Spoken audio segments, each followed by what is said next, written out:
പാടി അങ്ങ് ഡാൻസും കളിച്ചവളങ്ങ് നിൽക്കണ കുക്കർ കിടന്ന് അടിക്കോടടി ഇവിടെ അവിടെ എന്തിൽ ചെയ്യണത് എടി അമ്മ ഞാൻ കറി വെച്ചോണ്ടിരിക്കണ വൈകിട്ട് നമുക്ക് വല്ല കഴിക്കണ്ടേ?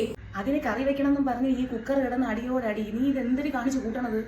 അതെ അമ്മ, കുക്കറിൽ വിസിൽ വരാൻ ഇനിയും ടൈം എടുക്കും. അപ്പൊ എനിക്കാണെങ്കിൽ സമയം പോണ്ടേ, അതുകൊണ്ടാണ് ഞാൻ ഇങ്ങനെ ഇതിലാകുമ്പോ വല്ലത് കാണാനും കാണാം. അത് കണ്ടു നിൽക്കാൻ നല്ല രസമല്ലേ അമ്മ? അല്ല എല്ലാം പോട്ടെ, ഇതിൽ എത്ര വിസിൽ കേട്ടെന്ന് നിനക്ക് വല്ല ഓർമ്മയുണ്ടാ? ഇല്ലമ്മ, എത്ര പ്രാവശ്യം വിസിൽ കേട്ട് ഞാൻ ശ്രദ്ധിച്ചില്ല. യൂട്യൂബിൽ പുതിയ വീഡിയോസ് ഒക്കെ ഇറങ്ങി അത് കണ്ടോണ്ടിരിക്കുകയായിരുന്നു. എത്ര വിസിൽ കേട്ടാണോ ഇത്? എന്റെ ദൈവമേ, എത്ര വിസിൽ കേട്ടെന്ന് അവള് എന്റെ അടുത്ത് ചോദിക്കണം. നീ എല്ലേടി കുക്കർ എടുത്ത് വെച്ചത്? അമ്മ എന്തിനമ്മ ഇങ്ങനെ തലയിലൊക്കെ കൈ വെച്ച് ഇങ്ങനെ പ്രാർത്ഥിക്കുന്നത്? എന്നെ ഇങ്ങനെ പ്രാഗല്ലേ? ഞാൻ എല്ലാ കാര്യങ്ങളും ഇവിടെ ചെയ്യല്ലേ, ജോലിയൊക്കെ. ഈ സമീപത്തിലുള്ള പിള്ളേർ ആരെങ്കിലും ഇങ്ങനെ ചെയ്യോ എന്നെ പോലെ ജോലി? ആര് ചെയ്യും? സുമാന്റെ മോളൊന്നും ചെയ്യില്ല, മരുമോളൊന്നും ചെയ്യില്ല എന്ന് അമ്മയല്ലേ എന്റെ അടുത്ത് പറഞ്ഞത്. എന്നിട്ട് ഇപ്പൊ എന്നെ അമ്മ കുറ്റം പറയണം.